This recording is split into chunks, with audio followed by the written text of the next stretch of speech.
बिस्मिल्लाहिर्रहमानिर्रहीम। Welcome to my channel. आज हम जो है अपनी लास्ट वीडियो को कनेक्ट करेंगे इस वीडियो के साथ। लास्ट वीडियो के अंदर हमने जो डिस्कस किया था जर्नल और जर्नल के अंदर हमने कुछ एंट्रीज रिकॉर्ड की थी, उसी का आज हम नेक्स्ट स्टेप पे लेके जा रहे हैं। इस वीडियो में आज हम जर्नल लेजर के ऊपर बात करेंगे कि जर्नल लेजर क्या होता है, किस तरह से हम उसके एंट्रीज को रिकॉर्ड कर रहे होते हैं और स्पेसिफिकली हमें उनकी बुक्स ऑफ अकाउंट्स बनानी है। हमारे पास लास्ट जो क्वेश्चन हमने किया था उसके 9 स्टेप्स थे, 9 क्वेश्चंस थे कि जिसको हमने जर्नल के अंदर रिकॉर्ड किया। अब हम जर्नल लेजर के अंदर उन्हीं 9 एंट्रीज को रिकॉर्ड करेंगे और सबकी पर्टिकुलर एक जर्नल लेजर बनाएंगे। उस जर्नल लेजर में हमारे पास लास्ट में एक क्लोजिंग बैलेंस आ रहा होगा, उस क्लोजिंग बैलेंस की मदद से हम जो है वो ट्रायल बैलेंस बनाएंगे। तो इस वीडियो के अंदर आज हम ये सीख रहे हैं कि किस तरीके से जर्नल के अंदर रिकॉर्ड की गई एंट्रीज को जर्नल लेजर में ट्रांसफर करेंगे और ट्रांसफर करने के बाद एक टोटल अमाउंट निकालेंगे। फॉर एग्जांपल अगर हम कैश का जर्नल बना रहे हैं तो कैश का क्लोजिंग बैलेंस क्या आएगा। और अब हम इस सवाल को कंटिन्यू करते हैं न्यूमेरिकल के ऊपर। अच्छा, अब इस आपके स्क्रीन के सामने जो है वो एक ये न्यूमेरिकल आ रहा है कि जो लास्ट वीडियो के अंदर था। उन स्टूडेंट्स के लिए जिन्होंने ये न्यूमेरिकल नहीं देखा तो वो उनके सामने स्क्रीन पे न्यूमेरिकल आ रहा है। इसको हम थोड़ा जल्दी हम इसे पढ़ भी लेते हैं कि क्या क्वेश्चन है। क्वेश्चन में ये था कि इनिशियल ट्रांजेक्शन क्या थी। Salim started his business with ₹50,000। Cash पर उसने अब तक बिजनेस स्टार्ट किया 50,000 से। सेकंड स्टेप पे था परचेज गुड्स फॉर ₹35,000। गुड्स को परचेज किया 35,000 से, जो कि ये भी कैश पे थी। उसके बाद हमारी थर्ड एंट्री थी gold sold goods at ₹48,000। Goods भी हमने सेल किए हैं कैश के ऊपर ₹48,000 पे। नेक्स्ट ट्रांजेक्शन हमारी क्या थी, purchase goods from Kamran ₹6,000। Kamran से उसने क्या किया है कि गुड्स परचेज किए, ऑन अकाउंट पे परचेज किया, अकाउंट पेबल पे परचेज किया। नेक्स्ट स्टेप पे क्या है, good sold goods to Zeeshan को कुछ चीजें जो है वो सेल आउट किए हैं। तो अगर किसी कस्टमर का नाम लिया जा रहा है इसका मतलब ऑन अकाउंट पे की है, जो कि ₹7,200 है। Zeeshan return goods worth ₹1,200। Zeeshan से जिसके हमने गुड्स सेल आउट किया था उसने डिफेक्टेड होने की वजह से या किसी भी रीजन की वजह से उस गुड्स को रिटर्न किए और उसका अमाउंट जो है वो ₹1,200 है। इसके बाद हम नेक्स्ट पर जाते हैं, return goods to Kamran worth ₹1,000। Kamran से हमने गुड्स परचेज की थी, इसको भी हमने रिटर्न किया है ₹1,000 से। हमारा क्या है कि हमने सैलरीज पेड किए कैश के ऊपर, जो कि ₹5,000। आप सवाल स्क्रीन के ऊपर देख चुके हैं और सवाल के अंदर क्या है कि हम जर्नल रिकॉर्ड कर चुके हैं। अब हम जा रहे हैं जर्नल लेजर के ऊपर और इस जर्नल लेजर के अंदर हम रिकॉर्ड करने जा रहे हैं सबसे पहले ट्रांजेक्शन, जिसके अंदर आपसे कहा गया सलीम स्टार्टेड बिजनेस वर्थ ₹50,000। तो जर्नल लेजर हम बना रहे हैं, ठीक है जी। अच्छा, इसमें सबसे पहले हम क्या करेंगे कि हर एंट्री के 2 इफेक्ट होते हैं, एक डेबिट होता है, एक क्रेडिट इफेक्ट होता है। तो डबल एंट्री ऑफ सिस्टम के तौर पे हम इसको रिकॉर्ड करने जा रहे हैं। तो पहली ट्रांजेक्शन हम रिकॉर्ड कर रहे हैं। देखिए, सबसे पहले हम टी अकाउंट बनाएंगे।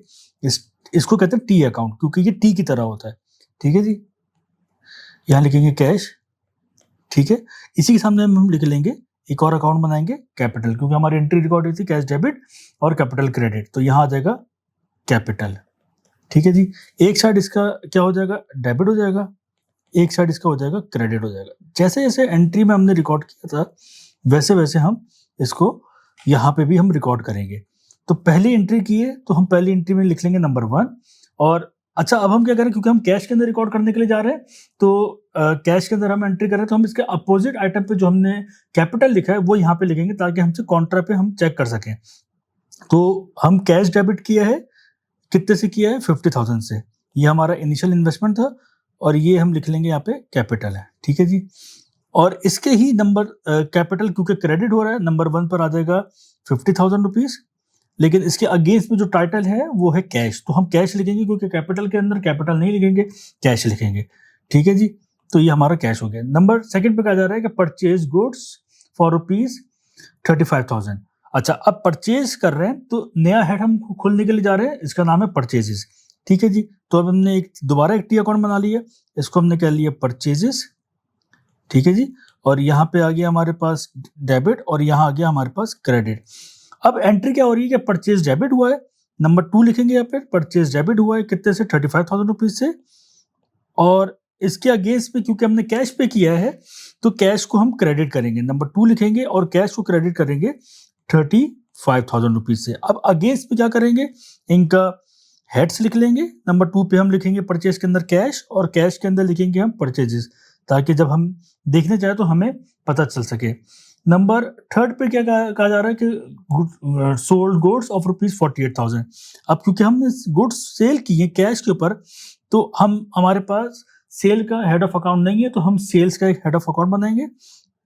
सेल्स, इसका भी एक डेबिट होता है और इसका भी एक क्रेडिट होता है। ठीक हो गया। नंबर 3 एंट्री कर रहे हैं, तो क्योंकि हमने कैश पे किया है तो हमारे पास पैसे आए होंगे 48,000 रुपीज, तो यहाँ पे 48,000 रुपीज हम लिख लेंगे। नंबर 3 ट्रांजेक्शन हो गई कैश डेबिट और सेल्स क्रेडिट। ठीक है, और सेल्स कैसे क्रेडिट होगी हमारे पास, कि वो क्रेडिट साइड पर होगा। नंबर 3 48,000 ये हमारी सेल्स हो गई, यहां लिख लेंगे हम कैश। इसके बाद हम क्या कर रहे हैं कि सोल्ड गुड्स और to Zeeshan for rupees, purchase goods from Kamran rupees 6,000। Kamran से हमने क्या किया कि 6,000 रुपये से हमने गुड्स को परचेज किए।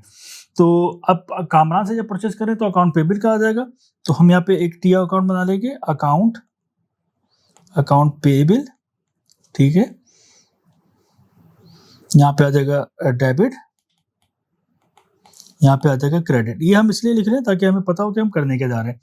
अब क्योंकि हम एंट्री क्या कर रहे हैं कि परचेज किए 6,000 रुपये से, तो परचेज के कॉलम में आ जाएगा 6,000 रुपये, ये नंबर 4th एंट्री है। और इसके क्रेडिट साइड पे नंबर 4 एंट्री लिख लेंगे 6,000 रुपीज से, और यहाँ लिख लेंगे हम अकाउंट पेबल। ठीक है, और यहाँ लिख लेंगे हम परचेजेस, ताकि हमें आइडिया हो जाएगा कि हम करने क्या जा रहे हैं, परचेजेस। ठीक हो गया।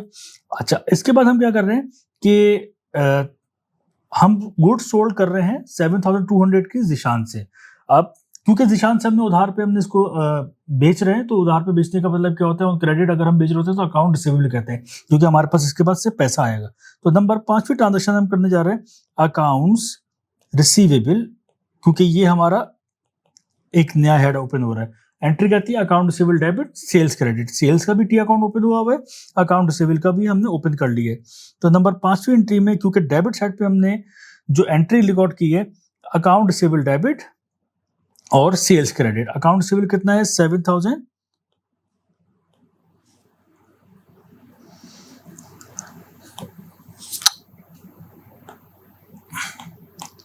$7,200, और नंबर 5 एंट्रीज के क्रेडिट साइड पे चले जाएगा 7,200।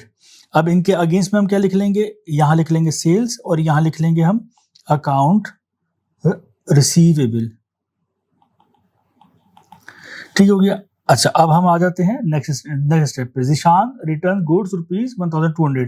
अब क्योंकि हमने जिशान से पर जो गुड जो सेल की थी वो रिटर्न हुई है 1,200 रुपीज से, तो जब रिटर्न गुड्स होती हैं तो हम क्या करते हैं, उसकी एंट्री क्या करते हैं, सेल रिटर्न को हमने डेबिट किया होगा और हमारा अकाउंट रिसीवेबल क्रेडिट हुआ होगा। तो अकाउंट रिसीवेबल के कॉलम में जाएंगे, नंबर 6 लिखेंगे, यहाँ 1,200 लिख लेंगे, और सेल्स के कॉलम में आके डेबिट साइड पे लिख लेंगे नंबर 6 1,200।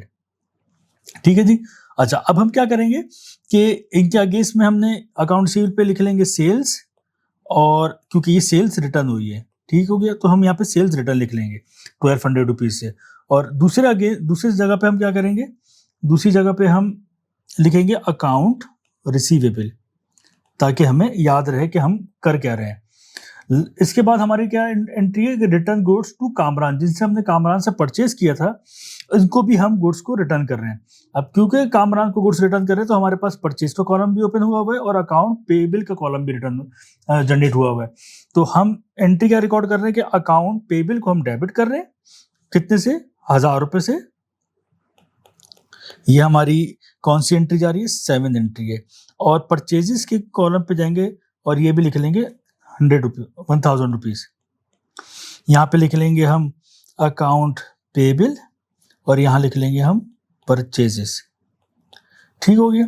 इसके बाद हम रिटर्न्स गुड्स हो चुके हैं हमारे पास। अब हम रिसीव कर रहे हैं 5,500 रुपीज जिशान से। जिशान से हमें पैसे कलेक्ट हो चुके हैं, तो कैश हमारा डेबिट हो चुका है। ठीक है, पैसे आ चुके हैं हमारे पास। कितने पैसे आ चुके हैं,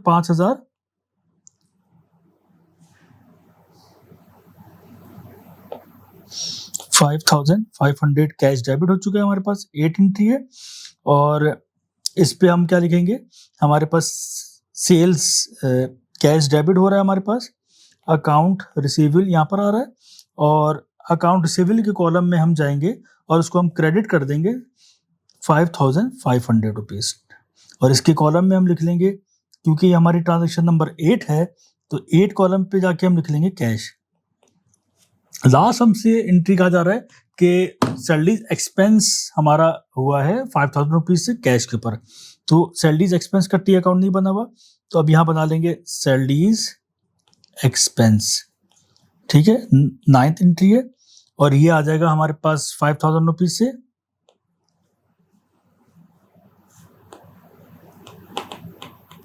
ये हो जाएगा कैश पे किया तो कैश आ जाएगा, और क्योंकि हमने क्रेडिट किया है तो 9 पे आ जाएगा हमारे पास, ये 9 एंट्री है 5,000 रुपीज़ से सैलरीज एक्सपेंस, ठीक है। जनरल के अंदर आपने देख लिया कि किस तरह से हमने ट्रांजैक्शन को रिकॉर्ड किया। अब हमारा मकसद जो है सबके क्लोजिंग बैलेंसेस निकालने, कैश का, कैपिटल का, purchase, sales, account receivable, account payable और सैलरीज एक्सपेंसेस का।